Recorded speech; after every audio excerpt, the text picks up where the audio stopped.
Nous allons aborder les paraboles. Et c'est dans l'évangile de Luc qu'on va trouver le plus de paraboles. Même si dans celui de Matthieu, comme nous l'avons vu, tout le discours du royaume est rédigé sous cette forme. Les plus connus, même de ceux qui ne sont pas convertis, sont le fils prodigue, les ouvriers de la vigne, Lazare et le mauvais riche, et l'économe infidèle. Jésus a utilisé cette méthode parce qu'elle est importante et elle est efficace. La parabole, c'est un genre littéraire, mais ce n'est pas un conte, ce n'est pas une fable. En fait, la parabole, ce sont des choses concrètes, des effets. Il utilise des termes concrets, des histoires concrètes pour expliquer des choses du ciel. Par contre, une fable, un conte, ce sont des choses surnaturelles, irréelles, imaginaires. Donc Jésus a toujours parlé de façon concrète. Il s'appuie sur des choses visibles, réelles, que l'on peut constater. Pourquoi vois-tu la paille qui est dans l'œil de ton frère et n'aperçois-tu pas la poutre qui est dans ton œil? Ça, c'est l'exception. C'est la seule parabole qui déroge à ce principe de choses concrètes. Mais comme c'est tellement évident et que c'est facile à s'imaginer, c'est tout à fait parlant et ça ne prête pas à confusion. Le fils prodigue, Luc 15, 11, 32. Évidemment, comme toute parabole, elle n'arrive pas par hasard, mais elle fait partie d'un développement sur le salut et par conséquent sur la perdition. Personne ne peut être sauvé si tout d'abord il n'est pas perdu. Elle fait suite à celle de la brebis perdue et de la femme et la pièce égarée. Il dit encore, un homme avait 2 fils, Luc 15, 11.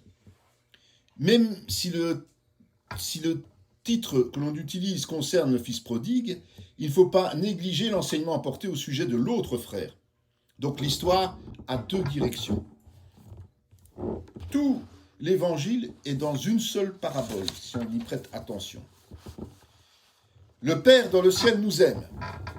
Lorsque nous sommes dans le péché, il nous attend pour nous pardonner, nous transformer et nous reprendre dans sa présence. Notre condition de pécheur, par choix personnel, nous éloigne de Dieu et nous fait sombrer dans l'immoralité. Il est possible de revenir à Dieu, mais cela demande une remise en question personnelle profonde sur notre condition réelle. L'origine de la situation et ses conséquences sont l'entière responsabilité du pécheur à cause de ses mauvais choix et de ses comportements.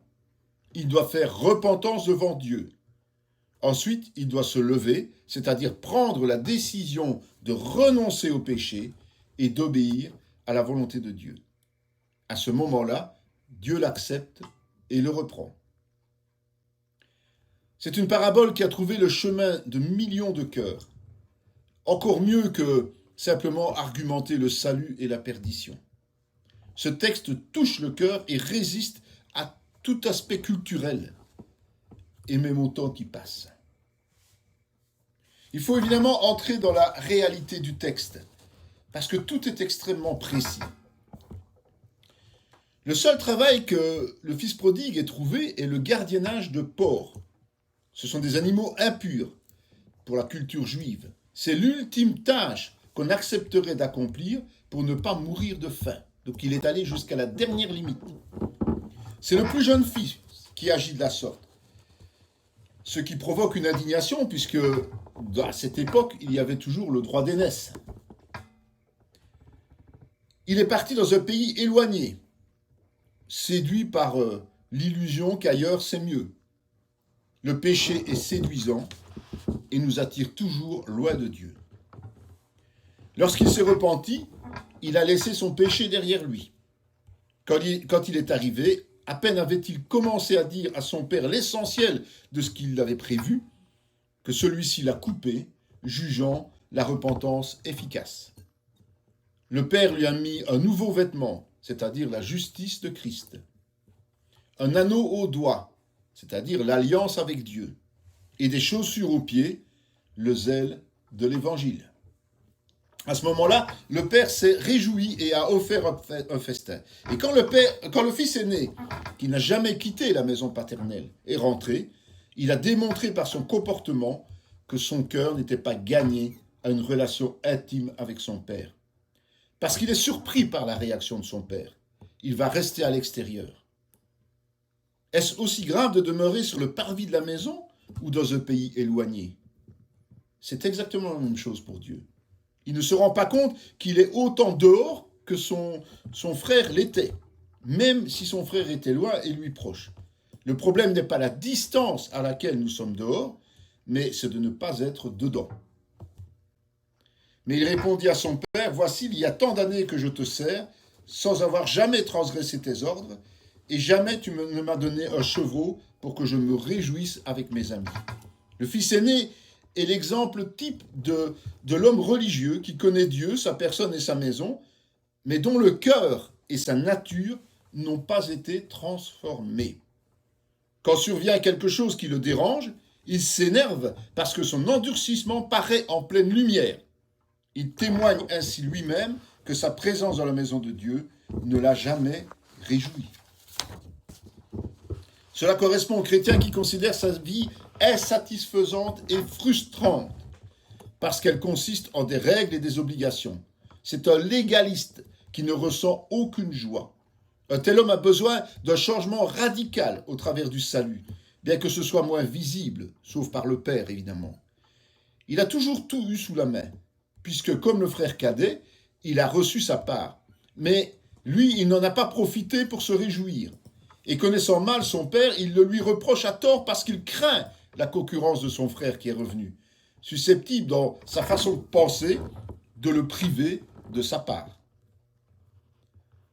Je ne suis plus digne d'être appelé ton fils, traite-moi comme l'un de tes mercenaires. Luc 15, 19. Pour en revenir au fils prodigue, il a tout dilapidé. Et le fait qu'il revienne à la maison ne lui garantit absolument pas de récupérer quoi que ce soit, hormis sa propre vie. Il est conscient qu'il va devoir travailler pour recevoir un salaire. Dieu est juste. Nous supportons dans notre vie les conséquences de nos actes. Même s'il nous pardonne, nous réhabilite et nous permet de nous redévelopper. Quand le roi David a fait repentance, l'Éternel lui a pardonné. Mais il a subi de fortes conséquences, dont la mort de son fils adultérin et la déstabilisation de son pouvoir. Il faut aller voir pour ça 2 Samuel 12, 1, 10. La crainte de l'Éternel est le commencement de la sagesse. Si nous ne marchons pas dans la connaissance et la soumission à Dieu, qui nous demande des comptes, nous n'avancerons jamais. Il a le droit souverain de nous corriger parce qu'il nous aime et qu'il a offert son Fils en rançon pour nos péchés. Finalement, cette parabole se termine sans nous dire ce qu'a fait le Fils. La parabole de Lazare et le mauvais riche, Luc 16, 19, 31. C'est la seule parabole dans laquelle Jésus utilise des noms pour certains personnages, dont évidemment Lazare. Le pauvre mourut et il fut porté par les anges dans le sein d'Abraham. Le riche mourut aussi et il fut enseveli. Cela nous permet d'apprendre beaucoup de choses sur l'au-delà. La vie ne s'arrête pas à notre passage sur la terre. Contrairement à l'impression du monde spirituel vaporeux et diffus que nous avons tendance à imaginer, nous sommes surpris de voir physiquement Lazare dans le sein d'Abraham et le riche dans le séjour des morts. Il s'écria, « Père Abraham, aie pitié de moi et envoie Lazare pour qu'il trempe le bout de son doigt dans l'eau et me rafraîchisse la langue, car je souffre cruellement dans cette flamme. » Le riche parle clairement de leur corps. C'est concret. Leurs corps physiques sont bien dans la tombe, ça c'est un fait. Mais Paul relate l'existence de corps physiques et de corps spirituels. Il faut voir pour ça 1 Corinthiens 15, 42. Devant le trône de Dieu, Jean décrit les martyrs revêtus d'une robe blanche. Apocalypse 7, 13, 14. S'ils ont un vêtement, c'est qu'ils ont un corps et que ce sont réellement des personnes. À la mort, si l'existence physique est arrêtée sur terre, la personne véritable, celle qui est à l'intérieur, continue à vivre sous une forme concrète, voire même reconnaissable. Si le riche a été condamné, ce n'est pas à cause de ses avoirs, mais parce qu'il était méchant, égoïste, dur, insensible et sans compassion. De même, la pauvreté n'est pas un critère de salut. Le riche dit, « Je te prie donc, Père Abraham, d'envoyer Lazare dans la maison de mon père, car j'ai 5 frères. C'est pour qu'il leur atteste ces choses, afin qu'ils ne viennent pas aussi dans ce lieu de tourment. » Abraham répondit, « Ils ont Moïse et les prophètes, qu'ils les écoutent. » C'est quelque peu choquant de constater que ce riche se soucie d'évangéliser sa famille après sa mort. C'est tout simplement trop tard. Abraham dit qu'ils ont la parole de Dieu. Rien d'autre ne peut offrir le salut. Quand Jésus a ressuscité l'autre Lazare, ceux qui étaient avec lui ont été confortés dans leur foi. Mais les opposants se sont concertés pour savoir comment se débarrasser de Lazare et de Jésus en même temps. Il faut voir Jean 11. Ce miracle n'a pas fait bouger les lignes. De même, quand on demande si dans la Bible il y a des preuves de l'existence de Dieu, ceux qui croient en trouvent d'innombrables, mais les incroyants n'en décèlent aucune. Si les gens n'écoutent pas la parole de Dieu, rien ne changera dans leur vie. Et comme il est réservé aux hommes de mourir une seule fois, après vient le jugement. Cette parabole montre des principes très spirituels. Le jugement dont il est question n'est pas le dernier qui verra chacun comparaître devant Dieu, mais tout de suite après la mort, la personne est placée dans une condition qui correspond à ce qu'elle a été sur cette terre. Pour l'homme riche, c'est le lieu de tourment. Jésus a raconté cette histoire avant sa propre mort et sa résurrection.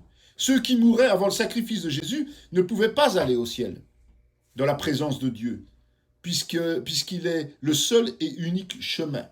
Pour ça, il faut voir l'évangile de Jean 3, 13 ou 14, 6. C'est pour cette raison que même Abraham, le père des croyants, se trouvait là-bas, au séjour des morts. Après sa crucifixion, Jésus est descendu dans le séjour des morts, le sein d'Abraham, pour que les Juifs appellent, ce que les Juifs appellent le paradis. Ainsi, la parabole ne s'applique pas aux chrétiens qui, à leur mort, montent directement auprès du Seigneur.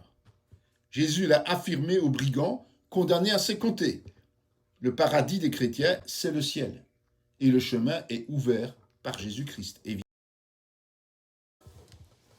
La parabole de l'économe infidèle. En première lecture, nous pourrions avoir l'impression que le maître approuve le comportement de son serviteur, qui est un escroc. Pas d'autre mot. En réalité, il n'approuve pas, mais il reconnaît qu'il a été malin, ce qui est différent d'affirmer que c'était bon. L'économe dit en lui-même, « Que ferais-je puisque mon maître m'ôte l'administration de ses biens ? Travailler à la terre, je ne le puis.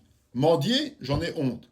Je sais ce que je ferai, pour qu'il y ait des gens qui me reçoivent dans leur maison quand je serai destitué de mon emploi. » Alors, en quoi consistait ce stratagème ?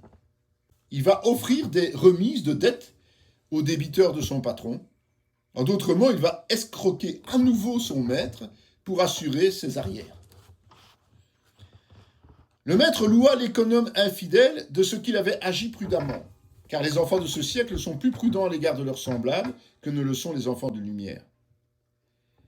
Donc quand le patron apprend le stratagème, il reconnaît que son économe est rusé. La leçon principale de cette parabole est qu'il faut prévoir notre vie future en l'anticipant sur cette terre, évidemment. Nos amis, à nous, c'est Dieu, Père et Fils.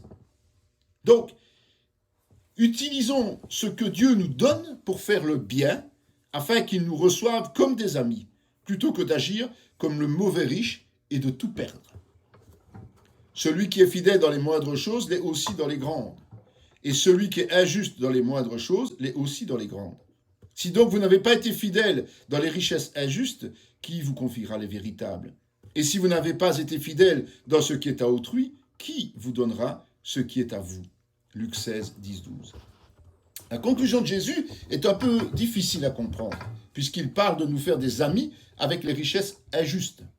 En fait, il désigne par ce terme l'ensemble de tous les biens matériels terrestres, puisque le monde, l'argent et son fonctionnement sont injustes. Les vraies richesses sont, elles, spirituelles.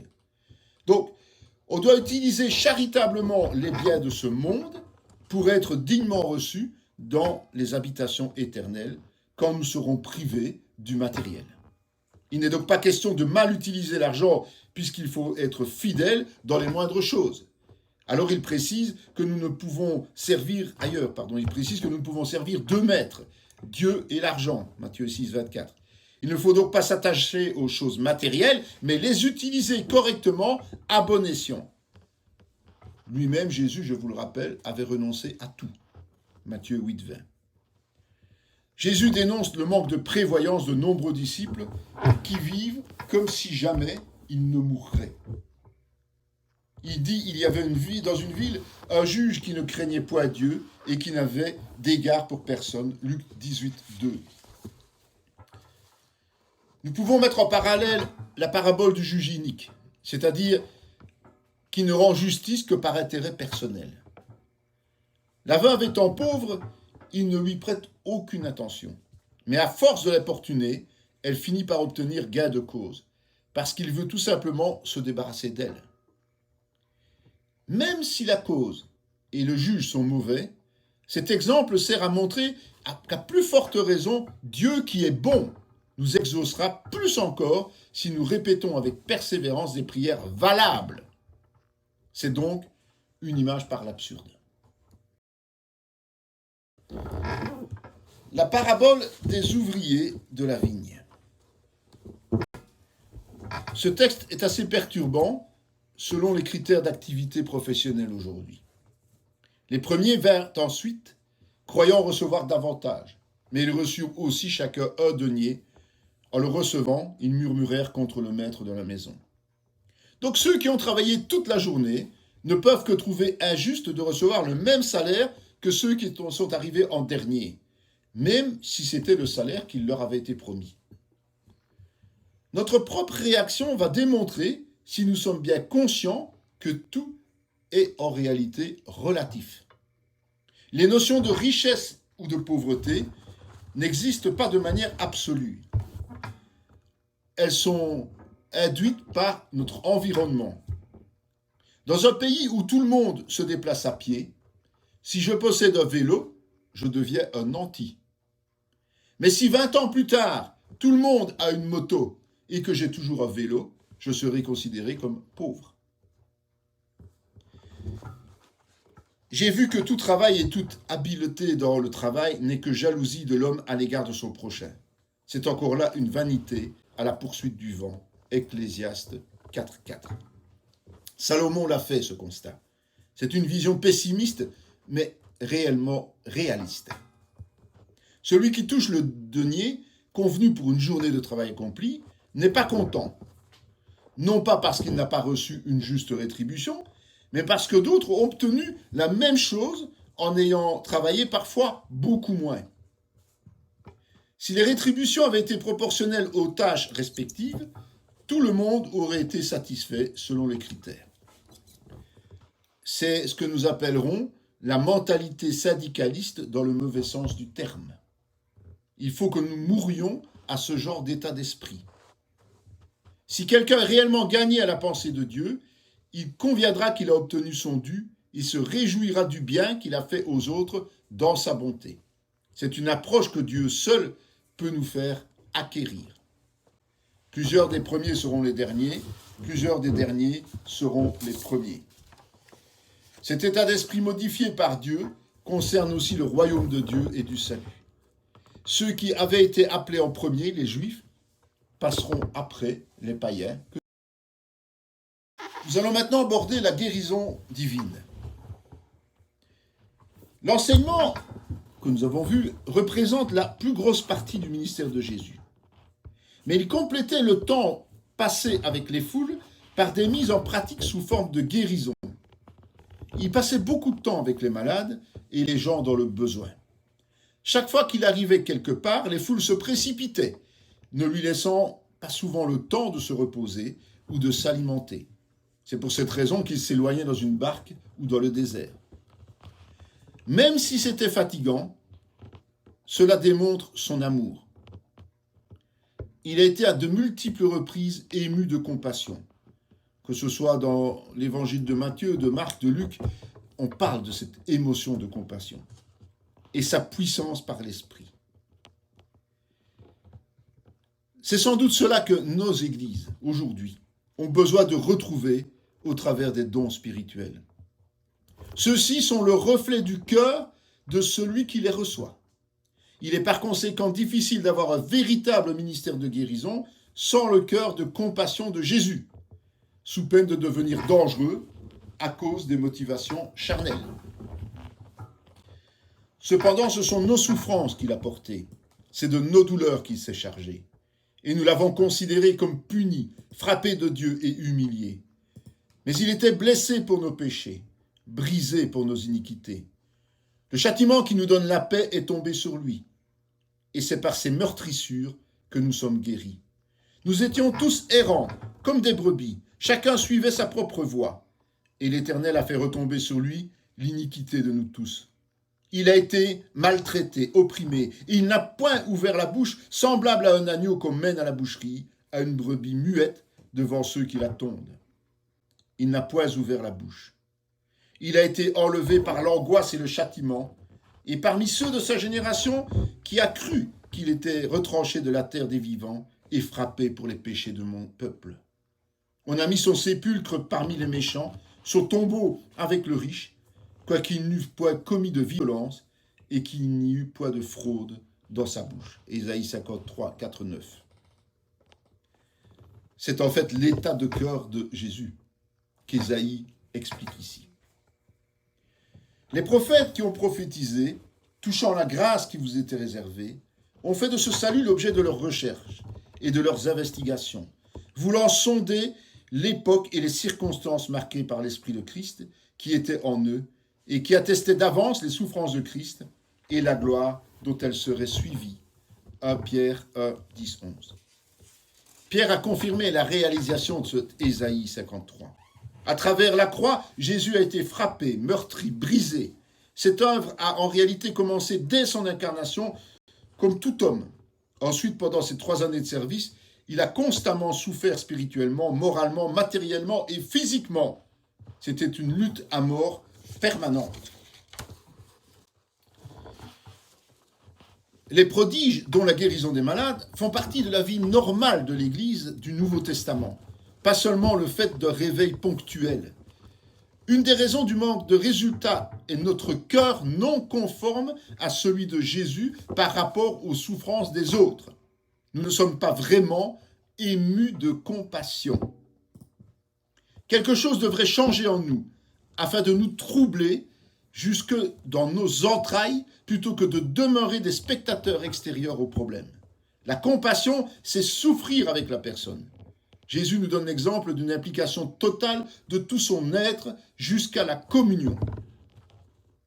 Au niveau de la guérison, c'est peut-être l'évangile de Marc qui met le plus l'accent sur cette puissance miraculeuse de Jésus, sa seigneurie sur la maladie. Alors Pierre lui dit, « Je n'ai ni argent ni or, mais ce que j'ai, je te le donne, au nom de Jésus-Christ de Nazareth. Lève-toi et marche. » Et le prenant par la main droite, il le fit lever. Au même instant, ses pieds et ses chevilles devinrent fermes. D'un saut, il fut debout, et il se mit à marcher. Il entra avec eux dans le temple, marchant, sautant et louant Dieu. Acte 3, 6, 8. La guérison est certes généralement activée par la foi du bénéficiaire, mais sans elle, des gens ont quand même été guéris. Dire aux gens qu'ils doivent avoir la foi pour venir à l'imposition des mains est une erreur, car c'est celui qui pratique qui doit d'abord la posséder. Tant mieux si le bénéficiaire l'a aussi, car il y a alors communion entre les deux. À l'inverse de Pierre, le boiteux n'avait pas la foi, mais il attendait un simple geste de charité. Ce n'est pas la première fois que Pierre et Jean le croisaient, mais c'est précisément ce jour-là que le miracle s'est accompli. Peut-être parce qu'auparavant, les apôtres avaient les moyens de lui offrir l'aumône. Pensez, ils pouvaient lui donner de l'argent, ils n'ont jamais imaginé le guérir. Ce qui a sauvé cet homme est que Pierre n'avait rien sur lui. Le serviteur du centenier, Matthieu 8, 5, 13. Comme Jésus entrait dans Capernaum, un centenier l'aborda, le priant et disant « Seigneur, mon serviteur est couché à la maison, atteint de paralysie et souffrant beaucoup. » Jésus lui dit « J'irai et je le guérirai. » Le centenier répondit « Seigneur, je ne suis pas digne que tu entres sous mon toit, mais dis seulement un mot et mon serviteur sera guéri. » Car moi, je suis soumis à des supérieurs. J'ai des soldats sous mes ordres. Et je dis à l'un, va, et il va. À l'autre, viens, et il vient. Et à mon serviteur, fais cela, et il le fait. Après avoir entendu, Jésus fut dans l'étonnement. Il dit à ceux qui le suivaient, je vous le dis en vérité, même en Israël, je n'ai pas trouvé une aussi grande foi. Or, je vous déclare que plusieurs viendront de l'Orient et de l'Occident et seront à table avec Abraham, Isaac et Jacob dans le royaume des cieux. Mais les fils du royaume seront jetés dans les ténèbres du dehors, où il y aura des pleurs et des grincements de dents. Puis Jésus dit au centenier, va, qu'il te soit fait selon ta foi. Et à l'heure même, le serviteur fut guéri. Matthieu 8. Dans cet exemple, Jésus n'a pas prié, tiens. Il a envoyé le centenier selon sa foi lorsqu'il s'est rendu compte de sa force. C'est donc grâce à ce dernier que le serviteur a été guéri. Pour les Juifs et les disciples, un tel témoignage était une sorte d'affront. C'est aussi l'occasion pour Jésus de souligner qu'en Israël, les gens n'entreront pas dans le royaume des cieux, alors que des païens y seront accueillis. De telles réflexions suffisent à se faire condamner à mort par les pharisiens pour blasphème, n'oublions pas.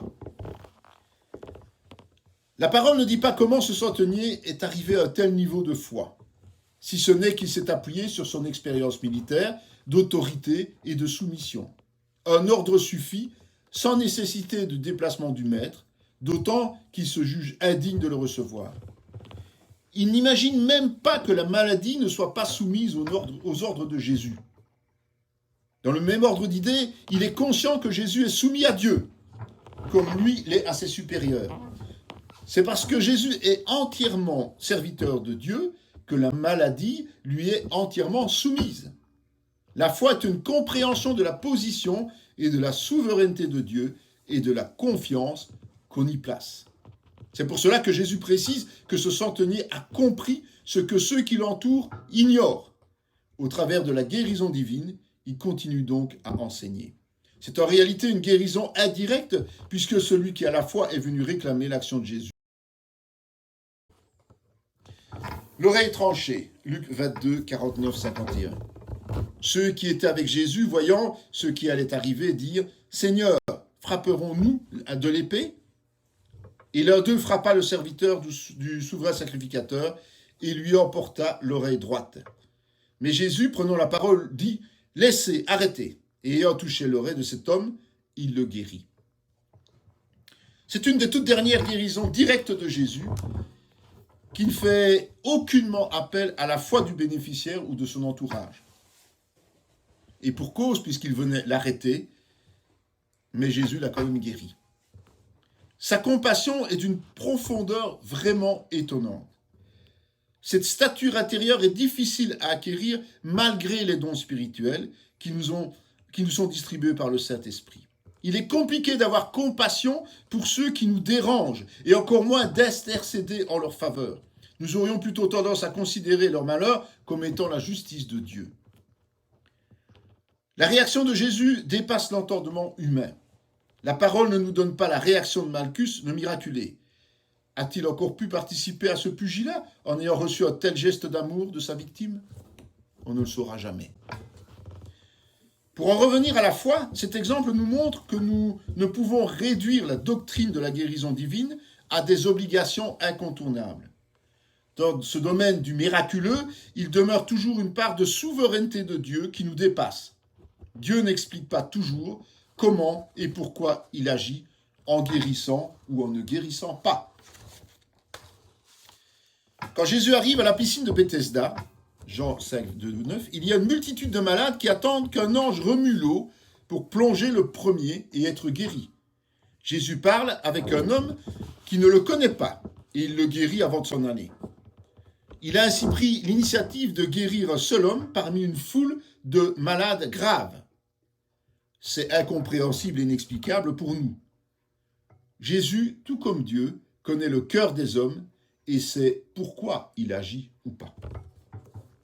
Ils imposeront les mains aux malades et les malades seront guéris. Marc 16, 18. Les guérisons sont des signes promis.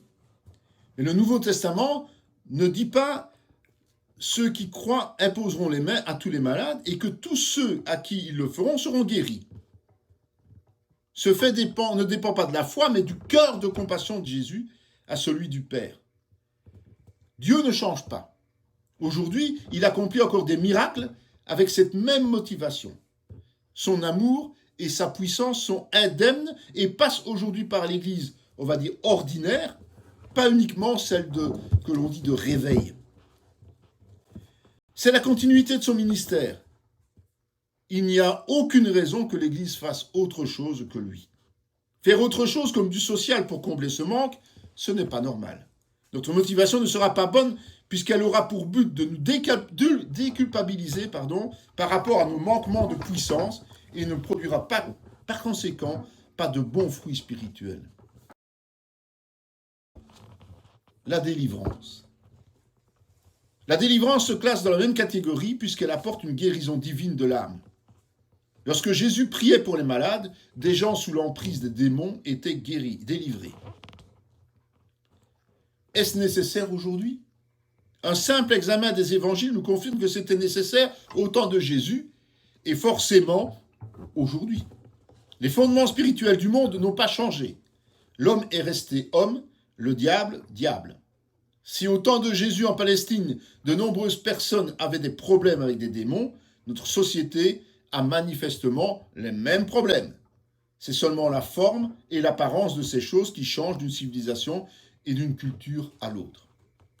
Écrit à l'église de Pergame, voici ce que dit celui qui a l'épée aiguë à deux tranchants. Je sais où tu demeures, je sais que là est le trône de Satan. Tu retiens mon nom et tu n'as pas renié ma foi, même au jour d'Antipas, mon témoin fidèle, qui a été mis à mort chez vous, là où Satan a sa demeure. Les œuvres du diable sont présentes partout. Mais s'il dispose de certaines places fortes comme Pergame, il est partout. Il ne faut pas l'oublier. Le monde est sous l'emprise du diable. C'est une fausse doctrine que de prétendre que nous n'avons pas de problème avec les démons. Lorsque l'Église oublie qu'elle vit dans un monde spirituel, elle se fait inévitablement tailler en pièces.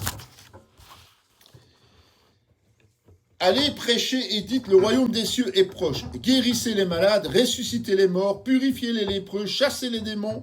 Vous avez reçu gratuitement, donné gratuitement. Matthieu 10, 7, 8. Parce qu'il y a eu des exagérations, certaines dénominations ont décidé de ne plus s'occuper du diable, pensant qu'il en ferait de même. C'est se mettre le doigt dans l'œil parce que l'Église se situe au centre d'une confrontation entre deux royaumes. Jésus ne nous a pas envoyés pour prêcher l'Évangile, mais la bonne nouvelle du royaume de Dieu. C'est-à-dire tout ce qui est sous l'autorité du roi, dont l'Église fait partie, ce qui est quelque peu différent. L'Église, c'est la communion de tous les frères et sœurs qui, en tant que corps uni, ont décidé de vivre dans le royaume de Christ. Celui-ci est en conflit permanent avec le royaume du diable, le prince de ce monde. L'Église a donc une autorité à prendre en rentrant dans les conflits, sous peine de subir sans comprendre. Prier, c'est-à-dire demander à Dieu, ne suffit pas. Il faut aussi prendre position et ordonner. Plus l'autorité est puissante, à l'image de celle de Jésus, plus les démons sont mis dans la lumière et incapables de se cacher. Jésus nous a commandé de chasser les démons en nous transmettant son autorité. Même si c'est inconfortable, cessons de nous cacher comme des enfants et en attendant que d'autres combattent à notre place. C'est pourquoi prenez toutes les armes de Dieu afin de pouvoir résister dans le mauvais jour et tenir ferme après avoir tout surmonté. Paul a cité les armes de chaque chrétien, pas du super serviteur de Dieu. Cet équipement de combat n'est donc pas réservé à une élite, mais à chacun d'entre nous. Ils abordèrent dans le pays des Géraséniens, c'est-à-dire qui est vis-à-vis de la Galilée. Lorsque Jésus fut descendu à terre, il vint au-devant de lui un homme de la ville qui était possédé de plusieurs démons. Depuis longtemps, il ne portait point de vêtements et avait sa demeure non dans une maison, mais dans le sépulcre. Ayant vu Jésus, il poussa un cri, se jeta à ses pieds et dit d'une voix forte, « Qu'y a-t-il entre moi et toi, Jésus, fils du Dieu très haut? Je t'en supplie, ne me tourmente pas. » car Jésus commandait à l'esprit impur de sortir de cet homme dont il s'était emparé depuis longtemps. On le gardait lié de chaînes et les fers aux pieds, mais il rompait les liens et il était entraîné par le démon dans les déserts. Jésus lui demanda « Quel est ton nom ?» « Légion, répondit-il, car plusieurs démons étaient entrés en lui. Et il priait instamment Jésus de ne pas leur ordonner d'aller dans l'abîme. Il y avait là, dans la montagne, un grand troupeau de pourceaux qui paissaient. Et les démons supplièrent Jésus de leur permettre d'entrer dans ces pourceaux. Il le leur permit. Les démons sortirent de cet homme, entrèrent dans les pourceaux, et le troupeau se précipita des pentes escarpées dans le lac et se noya. Ceux qui les faisaient paître, voyant ce qui était arrivé, s'enfuirent et répandirent la nouvelle dans la ville et dans les campagnes. Les gens allèrent voir ce qui était arrivé. Ils vinrent auprès de Jésus, ils trouvèrent l'homme de qui étaient sortis les démons assis à ses pieds, vêtu et dans son bon sens. Et ils furent saisis de frayeur. Ceux qui avaient vu ce qui s'était passé leur racontèrent comment le démoniaque avait été guéri. Tous les habitants du pays des Géraséniens prièrent Jésus de s'éloigner d'eux, car ils étaient saisis d'une grande crainte. Jésus monta dans la barque et s'en retourna. L'homme de qui étaient sortis les démons lui demanda la permission de rester avec lui, mais Jésus le renvoya en disant « Retourne dans ta maison et raconte tout ce que Dieu t'a fait. » Il s'en alla, publia par toute la ville tout ce que Jésus avait fait pour lui. Ce texte est un des plus typiques à propos du combat spirituel contre les démons. En traversant le lac, Jésus et les disciples ont affronté une forte tempête au point de frôler la noyade, même si le maître dormait paisiblement. Manifestement, le plan de Dieu dans cette région était uniquement de délivrer cet homme, puisqu'ils ont été chassés tout de suite après que les gens de la région par les gens de la région, et sont remontés dans la barque pour partir. La tempête avait évidemment une origine spirituelle. Satan étant furieux que Jésus se rende dans ce pays pour libérer un des fleurons de son royaume démoniaque. Nous devons aussi analyser les circonstances pour comprendre leur portée spirituelle. Jésus a pris autorité sur la tempête en menaçant le vent et les flots. N'est-ce pas curieux de menacer une chose ? En réalité, les paroles étaient dirigées vers des entités spirituelles responsables de cette situation chaotique. Tous les démoniaques ne sont pas dans le même état que cet homme. Avant d'être infesté par une légion d'esprits impurs, il a commencé par en accueillir un, puis un autre, et ainsi de suite. Ce n'est pas du jour au lendemain qu'une légion de démons est entrée en lui. Comme il s'en allait, voici on amena à Jésus un démoniaque muet. Le démon ayant été chassé, le muet parla. Et la foule étonnée disait « Jamais pareille chose ne s'est vue en Israël ». Dans ce cas, le fait d'être muet est l'œuvre démoniaque. C'est donc un problème spirituel. Ce n'est évidemment pas le cas pour tous les muets, soyons clairs. Il semble que les démons aient des spécialités comme l'infirmité physique. C'est aussi le cas des esprits religieux qui propagent de fausses doctrines. De nos jours, ce genre de personnes sont enfermées dans des instituts spécialisés où ils sont traités médicalement pour les empêcher de bouger. S'ils ne reçoivent pas leurs tranquillisants, ils seront violents en fonction des démons qui occupent le terrain. Soulignons que Jésus n'a pas discuté avec le démon Légion. Il lui a simplement demandé son nom. Nous n'avons aucun intérêt à discuter avec les démons, car ils ne vont rien nous apprendre. La seule chose à faire est de prendre autorité et de les chasser. Avant même que Jésus soit mort sur la croix, les démons connaissaient déjà son autorité sur eux. Sachant qu'ils étaient vaincus dès le départ, ils n'ont pas essayé de lui tenir tête, mais ils l'ont supplié de ne pas les envoyer dans l'abîme, là où leur avenir se situe. Ils l'ont toujours su parce que Dieu a affirmé au diable qu'il est vaincu dès le livre de la Genèse. Comme leur heure n'était pas encore arrivée, Jésus les a autorisés à entrer dans les cochons, animaux impurs pour les Juifs, je rappelle. C'était un témoignage pour les disciples, car ces cochons se sont jetés à la mer et sont morts, au contraire des démons qui ont continué à errer dans le monde, puisque le temps du jugement des esprits n'est pas encore venu. Malgré cette transformation profonde du démoniaque, les habitants de la région ont été secoués, mais ont vite compris que Jésus allait à l'encontre de leurs intérêts économiques en laissant mourir les porcs. Ils l'ont supplié de partir, ce qui démontre que les miracles n'amène pas nécessairement les gens à chercher Dieu. Et voici, il y avait là une femme possédée d'un esprit qui la rendait infirme depuis 18 ans. Elle était courbée et ne pouvait pas du tout se redresser.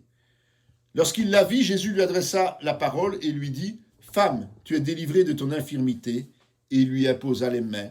À l'instant, elle se redressa et glorifia Dieu. Il y a des choses moins spectaculaires, comme cette femme. Quand nous lisons cette histoire, nous pensons à une femme âgée. Mais dans la Bible, ce n'est pas écrit. On ne sait pas quel âge elle avait. Jésus dévoile juste un problème démoniaque. Et cette femme qui est une fille d'Abraham et que Satan tenait liée depuis 18 ans, ne fallait-il pas la délivrer de cette chaîne le jour du sabbat? Aujourd'hui, évidemment, la médecine permet de diagnostiquer une pathologie, mais pas nécessairement l'origine de la maladie. Il ne faut évidemment pas voir des démons partout, car ce sont le plus souvent les œuvres de la chair, les tentations qui nécessitent de la crucifier soi-même. Chasser ne sert alors de rien. En d'autres mots, lutter contre le démon ne nous exempte jamais de porter notre croix. Ce qui est forcément douloureux, difficile, astreignant et fatigant. Seule la grâce divine nous apporte la victoire. Jésus étant parti de là, se retira dans le territoire de Tyr et de Sidon. Et voici une femme cananéenne qui venait de ces contrées lui cria « Aie pitié de moi, Seigneur, fils de David. Ma fille est cruellement tourmentée par le démon. » Il ne lui répond pas un mot, et ses disciples s'approchèrent et lui dirent avec instance « Renvoie-la, car elle crie derrière nous. » Il répondit « Je n'ai été envoyé qu'aux brebis perdues de la maison d'Israël. » Mais elle vint se prosterner devant lui, disant « Seigneur, secours-moi !» Il répondit « Il n'est pas bien de prendre le pain des enfants et de le jeter aux petits chiens. »« Oui, Seigneur, dit-elle, mais les petits chiens mangent les miettes qui tombent de la table de leur maître. » Alors Jésus lui dit « Femme, ta foi est grande, qu'il te soit fait comme tu veux. » Et à l'heure même, sa fille fut guérie. Jésus affirme que cette femme non juive, comme le centenier d'ailleurs, a elle-même, sans le savoir, chassé le démon de sa fille à cause de sa foi. L'autorité spirituelle ne dépend pas de notre pensée, mais elle dépend de notre foi. Le compliment de Jésus sur la grandeur de sa foi, il ne l'a jamais fait à aucun de ses disciples, que du contraire. Comme le centenier, elle a fait preuve de soumission et Jésus l'a aidé à mobiliser sa foi en faisant mine de dédaigner son appel. Plutôt que de se décourager, elle a persévéré et s'est mobilisée dans ce combat. Les disciples ne comprenaient rien et subissaient un désagrément. En conclusion, rappelons que cette délivrance de Jésus n'était pas un choix stratégique, mais la conséquence d'un conflit entre royaumes qui demandait une action proportionnelle.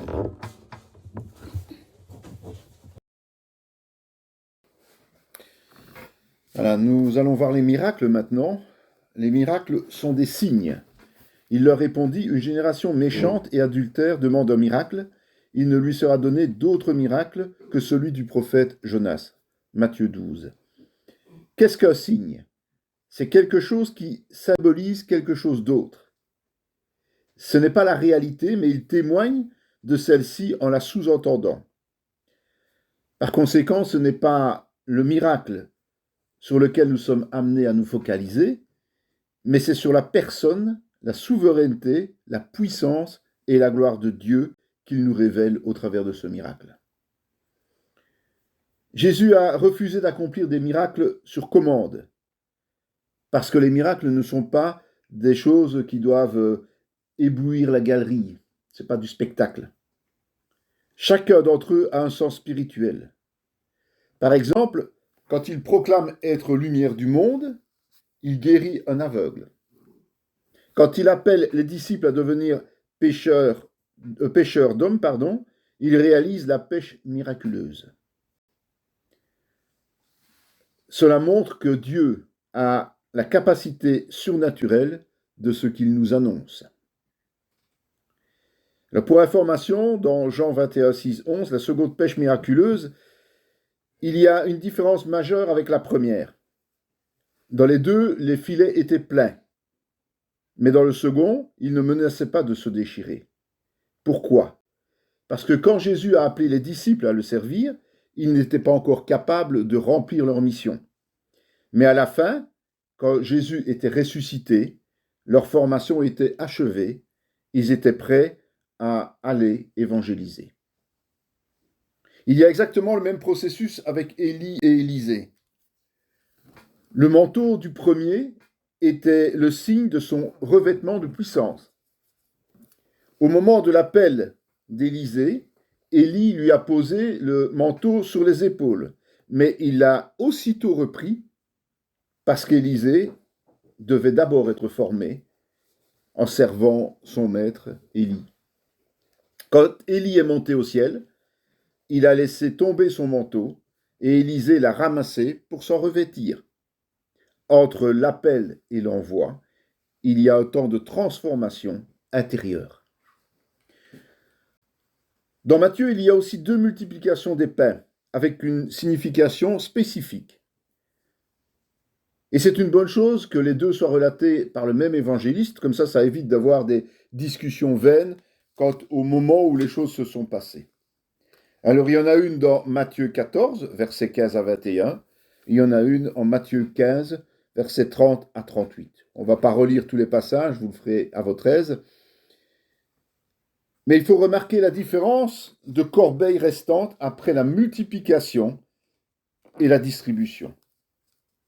Dans la première, il y en a 12. Pour la seconde, il y en a 7. Pourquoi ? Parce que ce sont 2 messages prophétiques distincts qui reviennent régulièrement. Le 12 représente le peuple d'Israël. Il y a 12 patriarches, 12 tribus, 12 apôtres. Et le 7, le chiffre total parfait. Donc spirituellement, le 7 est donc plus grand que le 12.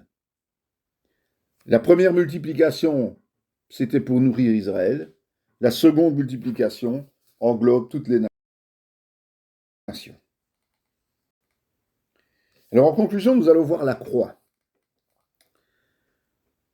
L'œuvre de Jésus comprend évidemment son ministère qui englobe l'enseignement, on vient de le voir, les guérisons, les délivrances, les miracles, mais l'œuvre essentielle est la croix, évidemment.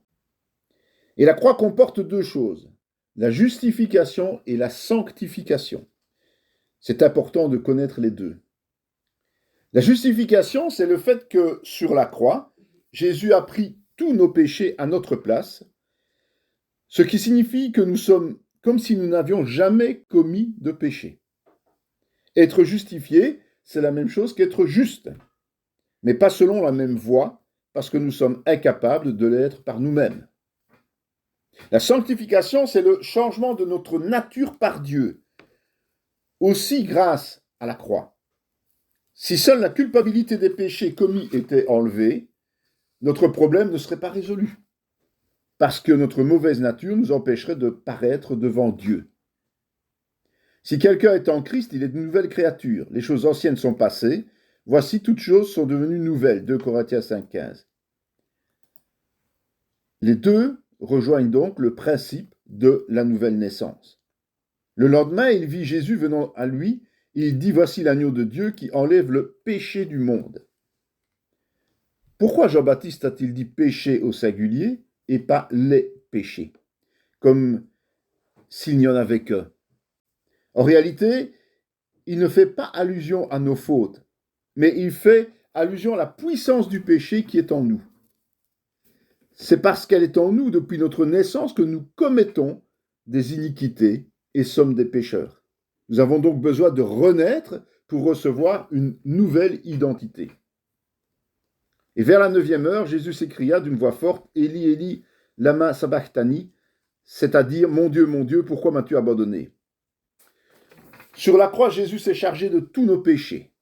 En conséquence, dans sa nature, il a été coupé de Dieu. C'est un fait réel qu'il a constaté. Ce n'est pas un moment de doute. Donc, ce n'était pas douter que Dieu l'ait abandonné, non, c'est un fait concret. À cause de la sainteté du Père, il a été sacrifié pour payer le prix du châtiment mérité de notre nature pécheresse. Celui qui n'a pas connu le péché, il l'a fait devenir péché pour nous, afin que nous devenions en lui justice de Dieu. La parole précise que Jésus a été fait péché pour nous. Pas seulement qu'il portait nos péchés. C'est pourquoi Jésus a ressenti spirituellement que sa relation avec le Père était brisée, alors qu'il disait faire un avec lui. On peut imaginer. Ça avait cessé d'être un avec lui. C'est là sa plus grande souffrance, au-delà de celle des clous, évidemment, qui ont été enfoncés dans ses membres. Depuis la 6e heure jusqu'à la 9e, il y eut des ténèbres sur toute la terre. Dieu a permis que les ténèbres tombent autour de Jésus, lui la lumière du monde, devenu péché, jusqu'à ce que l'expiation soit achevée. Cette vidéo fait partie intégrante de la formation en théologie pratique dispensée par la mission de théologie Emmanuel de Parakou, Bénin, sous l'autorité académique du Centre chrétien Emmanuel SBL, Spa, Belgique. Pour mieux connaître nos activités, voici nos différentes adresses.